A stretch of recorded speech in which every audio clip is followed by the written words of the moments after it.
الصحفية ولغز الجثة المقطعة، الحلقة الأولى.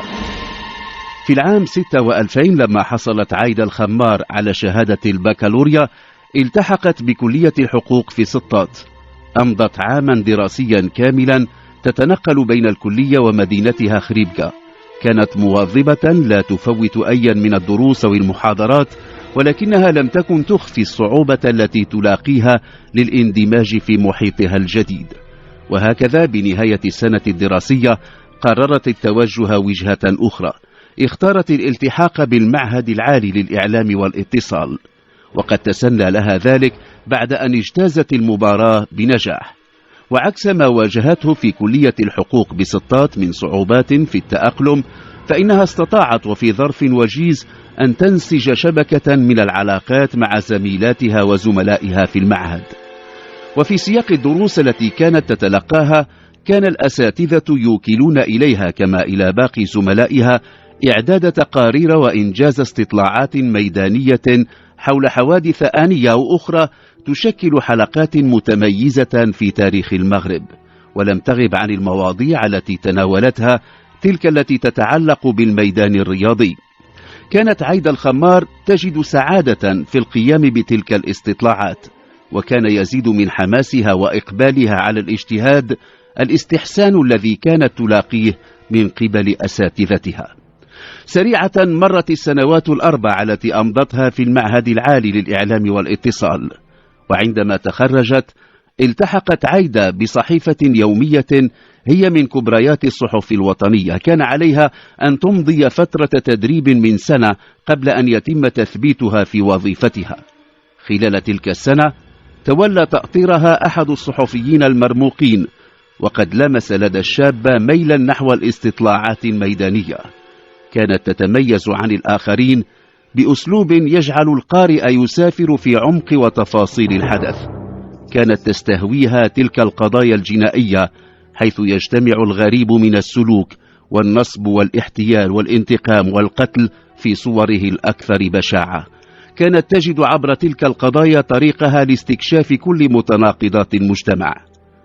بعد أن انقضت سنة التدريب تم تثبيتها في وظيفتها وعينت مساعدة للمسؤول عن صفحة الحوادث.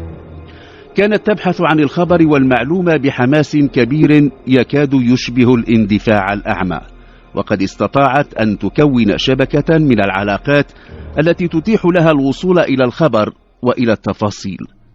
كذلك أقامت علاقات مع عدد من المسؤولين الأمنيين وكتاب الضبط في المحاكم، دون أن تغفل الكتاب العموميين وكل من قد يكون مصدرا جيدا للمعلومة.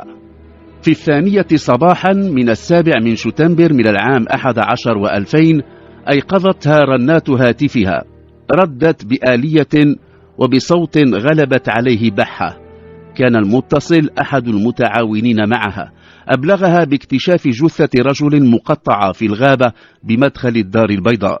قال لها إن الشرطة القضائية توجد في عين المكان تحاول العثور على أدلة وآثار تساعد في فك لغز الجثة المقطعة. ارتدت ملابسها بسرعة وحملت آلتي التصوير والتسجيل وركبت سيارتها وانطلقت مسرعة. بعد ربع ساعة كانت هناك. كانت الشرطة تقيم حاجزا لمنع دخول الفضوليين وكل شخص لا ينتمي إلى الشرطة إلى المحيط الذي اكتشفت به الجثة. كان العميد المكلف بالمعاينة يسهر شخصيا على منع كل تسلل. صادفت في المكان أحد مفتشي الشرطة سبق لها أن تعرفت عليه، وقد مكنها من الوصول إلى أقرب نقطة مسموح بالوصول إليها، ولكنه لم يقدم لها أي معلومة خشية أن يؤثر ذلك على مجرى التحقيق. كانت تريد الوصول إلى معرفة الذي حدث. في تلك الأثناء وصلت سيارة إسعاف لنقل الجثة المقطعة إلى المستودع البلدي للأموات لوضعها رهن إشارة الطب الشرعي. ترصدت سيارة الإسعاف، ولما تحركت تبعتها بسيارتها. كانت تعرف حارس المستودع البلدي للأموات الذي زودها بمعلومات مثيرة، فقد علمت منها أن الجثة تعود لرجل فوق 50 من العمر، وأنها قطعت إلى 3 مجموعات: الرأس والجذع والأطراف. عدا هذه المعلومات فقد تمكنت من الحصول على توضيحات أخرى من أحد العاملين في المشرحة. قال لها إن صاحب الجثة كان يحمل أوشاما على ذراعيه توحي بأنه بحار، وأن ملابسه كانت تحمل آثار مخدر الشيرة. علمت عايدة أيضا أن أثر نشارة خشب وجدت في أماكن تقطيع الجثة. بالنسبة للصحفية الشابة فإن ما ظفرت به من معلومات يعد صيدا ثمينا. كانت الساعة تشير إلى 4:15 صبحا. اتصلت بمطبعة الجريدة، علمت أن الصفحة الأولى لم تطبع بعد. اتصلت برئيس التحرير، اعتذرت عن إزعاجه في تلك الساعة المبكرة وأبلغته بالخبر الذي حصلت عليه. وافق على أن ينشر الخبر في الصفحة الأولى كعنوان، على أن ينشر ما لديها من معلومات في صفحة الحوادث.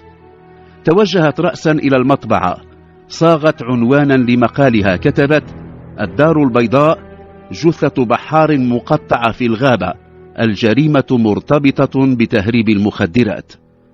في صفحة الحوادث أدرج المقال القصير الذي تضمن المعلومات التي حصلت عليها في المستودع البلدي للأموات من الحارس ومن أحد الموظفين هناك. بالنسبة لعايدة فإن السبق الصحفي الذي حصلت عليه لن يلبث أن يفعل مفعوله. عادت الصحفية الشابة إلى منزلها، حاولت أن تنام ساعتين قبل الالتحاق بالجريدة، حاولت عبثا، فقد لازمتها قضية الجثة المقطعة. كانت تحاول تحديد الجهات التي تستطيع أن تعول عليها للحصول على معلومات أوفى. في الصباح في ولاية أمن الدار البيضاء كان العميد رئيس المصلحة الولائية للشرطة القضائية يتصفح الجرائد الصادرة ذلك اليوم، وفجأة قطب جبينه. في الصفحة الأولى من الجريدة التي تعمل بها عايدة وبالبنط العريض على 6 أعمدة عنوان بارز: الدار البيضاء، جثة بحار مقطعة في الغابة، الجريمة مرتبطة بتهريب المخدرات. التفاصيل في صفحة الحوادث. سريعا قلب العميد الصفحات إلى أن وصل إلى صفحة الحوادث التي كان يحيل عليها العنوان البارز. في 10 أسطر معلومات حول الجثة والآثار التي تحملها، معلومات لها من الدقة ما استدعى غضب العميد. كانت تلك المعلومات تكاد تتطابق مع ما تضمنه التقرير الأولي حول الجثة المقطعة، ولكن الذي أثار انتباه العميد رئيس المصلحة الولائية للشرطة القضائية أن العنوان استبق الأحداث وأقام صلة لم تكن مثبتة بعد بين القتل وتقطيع الجثة وتهريب المخدرات.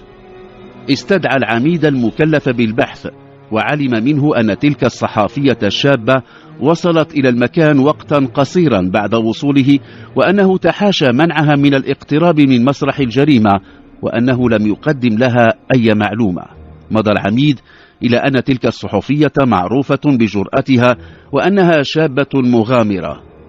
عقب رئيس المصلحة الولائية للشرطة القضائية بأن اندفاعها قد يكلفها ثمنا باهظا، فالجثة المقطعة توحي بأن الأمر يتعلق بتصفية حسابات، وما نشرته صباح اليوم فيه خلاصات متسرعة.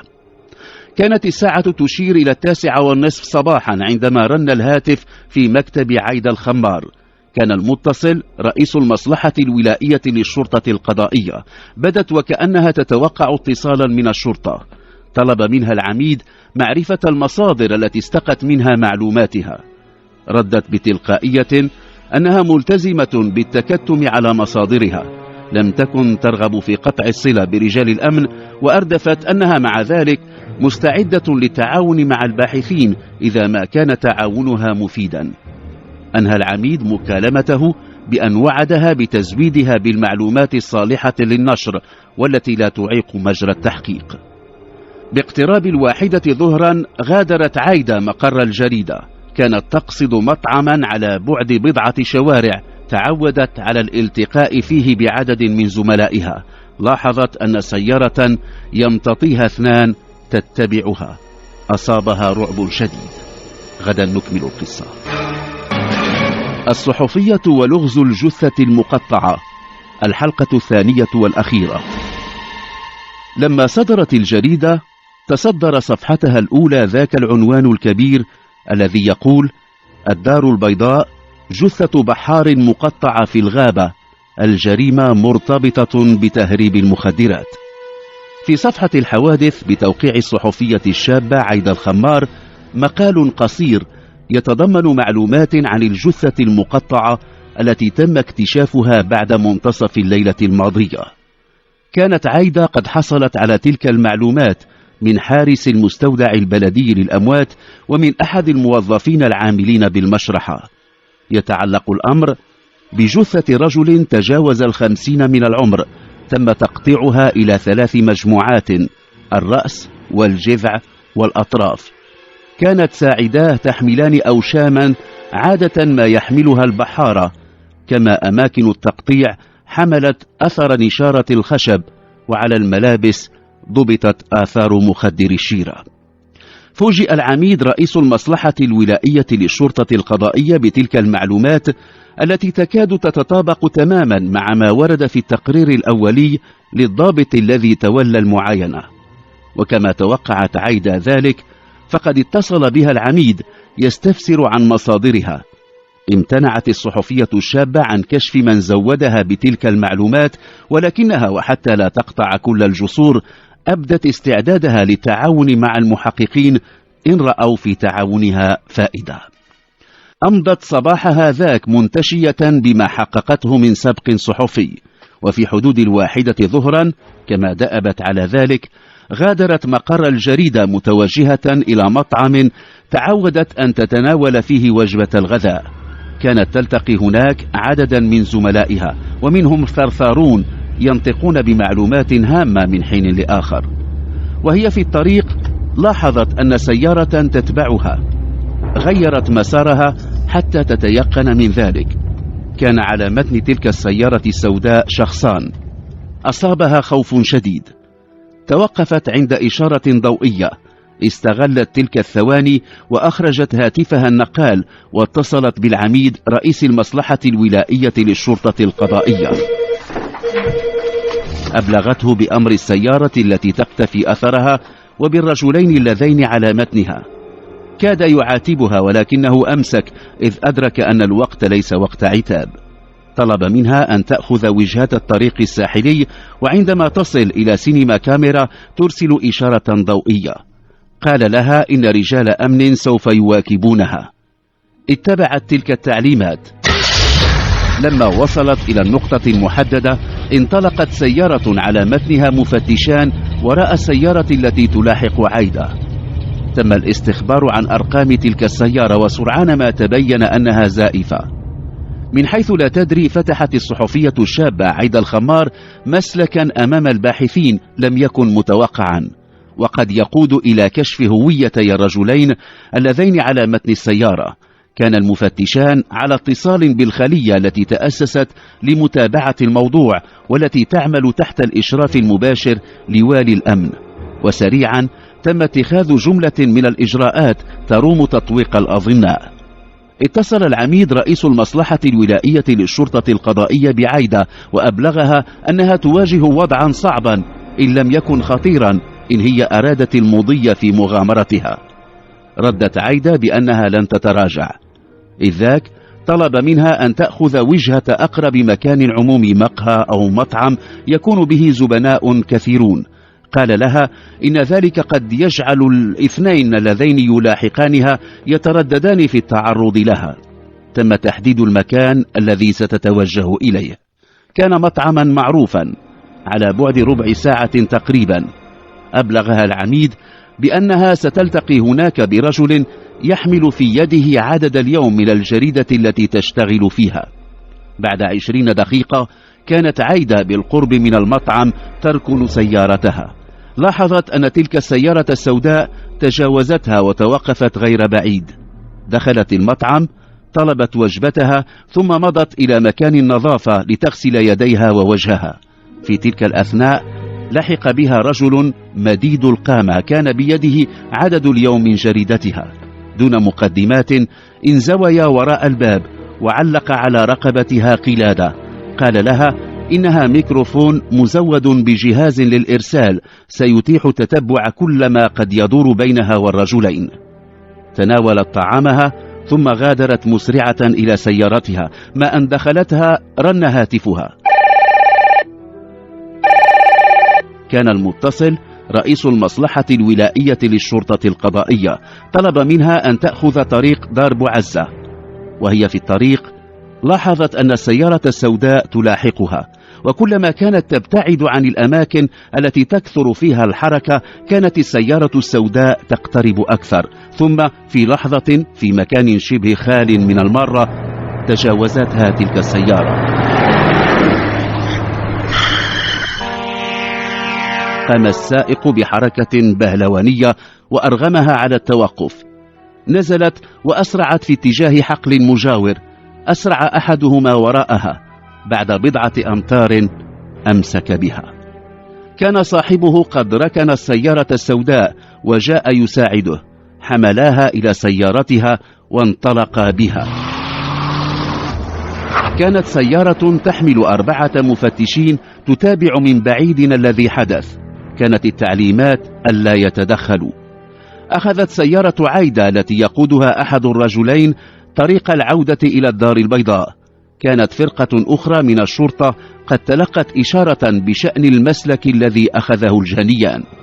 في بضع دقائق وبسرعة جنونية اخترق عين دياب وتوجه وجهة عين سبع. تناوبت 3 سيارات تحمل رجال الأمن على المتابعة. دخلت السيارة حيا صناعيا وتوقفت عند باب أحد المعامل. فتح الباب وبسرعة أغلق. في غرفة العمليات كان يسمع كل ما يدور بين الرجلين وعايد الخمار، شتائمهم وهم يرغمونها على النزول من السيارة، ثم صوت خطى في مكان رجع الصدى به قوي، ثم صوت باب يفتح، شتائم أخرى، ثم رجل يسألها من أين لها بكل تلك المعلومات التي نشرتها في جريدتها. تلك الجريدة شتائم جديدة. صوت آخر يسألها كيف علمت أن الجثة لرجل عمل بحارا. حاولت أن تراوغ وتتهرب من الإجابة. عاد الصوت يشتمها. هذه المرة قال لها إنها ستلقى نفس مصيره بعد قليل، وبسخرية أضاف: لكنك لم تعلمي بعد لما قتل بحارك.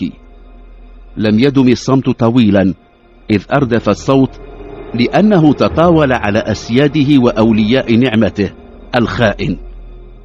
في غرفة العمليات بمقر ولاية الأمن في الدار البيضاء لم يعد هناك من شك. الصحفية الشابة تواجه الآن خطر الموت.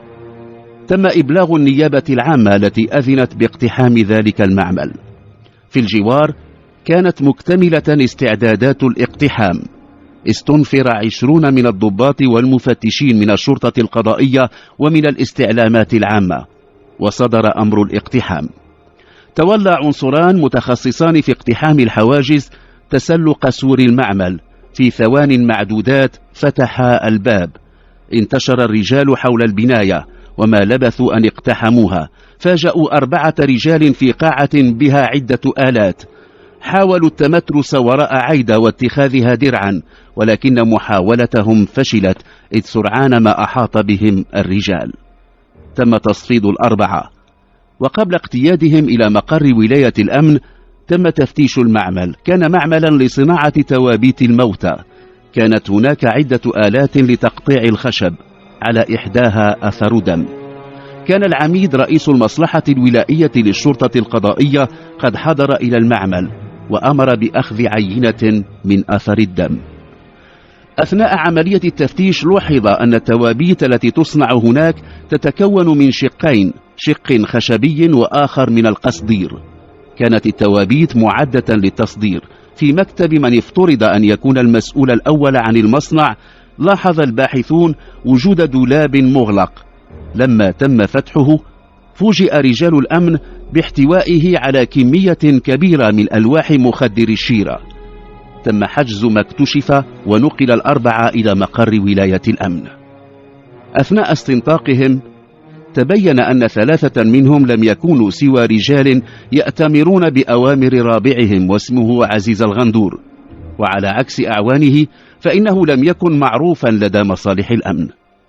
كان الباحثون يسعون إلى الحصول على كل الأدلة التي تثبت العلاقة بين الرجل المقتول الذي قطعت جثته وصاحب مصنع توابيت الموتى. كانت مصلحة التشخيص القضائي قد توصلت باستقراء بصمات القتيل إلى تحديد هويته. اسمه مروان الناري، وكان يلقب بالثعلب. عمل فترة في البحرية الملكية، ثم تم طرده بعد أن ثبت تورطه في تهريب المخدرات. كان مختبر الشرطة العلمية قد أكد أن عينة الدم التي اكتشفت على آلة نشر الخشب تعود إلى مروان الثعلب. تبين للمحققين أن صاحب المعمل كان ينشط في تهريب المخدرات باستعمال تلك التوابيت. جاء في اعترافاته التفصيلية أنه شريك لمقاول إسباني اسمه مانويل بارتولو دياس، وهو متخصص في صناعة التوابيت. كان الإسباني يستخدم الأخشاب والمواد التي تدخل في صناعة التوابيت، حيث يتم التصنيع في معمل الظنين. كان الاتفاق أن تحشى تلك التوابيت بين الخشب والقصدير بألواح الشيرة. اعترف عزيز الغندور بأنه كان وسيطا في نشاط التهريب الذي يمارسه الإسباني. لما سئل عن الثعلب مروان الناري قال إنه قتله لأنه طالب بنصيب أكبر من عائدة التهريب، ولما لم يحصل على ذلك صار يهدد بكشف المستور، ثم قرر التخلص من جثته بتقطيعها. اعترف الغندور أيضا بأنه قرر خطف الصحفية عايدة الخمار بعد أن قرأ مقالها في الجريدة، حيث تؤكد أن الجثة قد تكون لبحار، وأن وراء الأمر تجارة للمخدرات. تم تقديم الغندور وأصحابه إلى النيابة العامة بالمنسوب إليهم. تلقت عايدة تهانئ والي الأمن، وفي الغد كان لها سبق صحفي آخر، فقد نشرت مقالا مفصلا يحلل لغز الجثة المقطعة. ملفات بوليسية.